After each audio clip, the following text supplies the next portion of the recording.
ರೈತರ ಪರವಾಗಿ ಧ್ವನಿಯಾಗಿ ಹೇಳಿದ್ದೀವಿ. ಸಿದ್ದರಾಮಯ್ಯನವರು ಹೇಳ್ತಾರೆ ಸರ್, ಆದಿ ಬೀದಿಯಲ್ಲಿ ಚರ್ಚೆ ಮಾಡಕ್ಕಾಗತ್ತಾ? ಎಲ್ಲಿ ಮಾಡ್ತಾರಂತೆ ಆರ್ಗ್ಯುಮೆಂಟ್ ಇವ್ರು ಮಾಡಿ ಎಲ್ಲಿ ಮಾಡ್ತಾ ಇದ್ರು?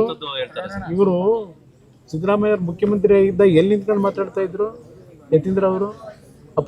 ಅಪಯ ನಾನು 6 ಕೊಟ್ಟಿರೋದು 8 ಅಲ್ಲ ಅಂತೇನೋ ಒಂದಿದ್ದು ಫೋನಲ್ಲಿ ಮಾತಾಡ್ತಿರಲ್ಲ, ಎಲ್ಲಿಂದ ಮಾತಾಡಿದ್ರು ಅವ್ರ ಅಪ್ಪನಿಗೆ? ಇವ್ರ ಹತ್ರ ಕಲಿಬೇಕಾ ನಾನು ಯಾವ ರೀತಿ ನಡ್ಕೋಬೇಕು ಅಂತ ಹೇಳಿ? ಜನಗಳ ಮುಂದೆ ಬನ್ನಿ ಅಂತ ಕರೆದ್ರೆ ಜನಗಳು ಬೀದಿಯವರು ಬೀದಿಲಿ ಬಿದ್ದಿರೋ ಜನಗಳು, ರೈತರು. ನಾನು ರೈತರ ಸಮ್ಮುಖದಲ್ಲಿ ನಡೀಲಿ ಅಂತ ಹೇಳಿರೋದು. ಏನು ರೈತರಿಗೆ ಗೌರವ ಕೊಡಬೇಕು ಅನ್ನೋದಿಲ್ವಾ? ಇವ್ರ ಕತೆ ನಮ್ಮನ್ನು ಕಾಣದೇ ಇರೋದ ನನಗೆ? ಇವ್ರ ಹತ್ರ ಕಲಿಬೇಕಾ ನಾನು? ಯಾರ ಹೆಸರು ಹೇಳಿದ್ರಲ್ಲ ಈಗ ಅಪ್ಪಾಯಿಂದು. ಸರ್ ರೈತರು ಮಕ್ಕಳು ಕೂಡ ಪ್ರತಿಭಟನೆಗೆ ಇಳಿದಿದ್ದಾರೆ ಸರ್.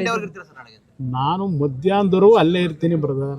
2:30 3 ಗಂಟೆ ಬೆಳಗ್ಗೆ 10 ಗಂಟೆ ಹೋಗಿ 3 ಗಂಟೆವರೆಗೂ ಕಾಯ್ತೀನಿ, ಇಲ್ಲ 4 ಗಂಟೆವರೆಗೂ ರೈತರು ಏನಾದ್ರು ಕಾಫಿ ಟೀ ಕೊಟ್ಟರೆ ಕಾಫಿ ಟೀನು ಕುಡಿದ್ಬಿಟ್ಟು ಬರ್ತೀನಿ.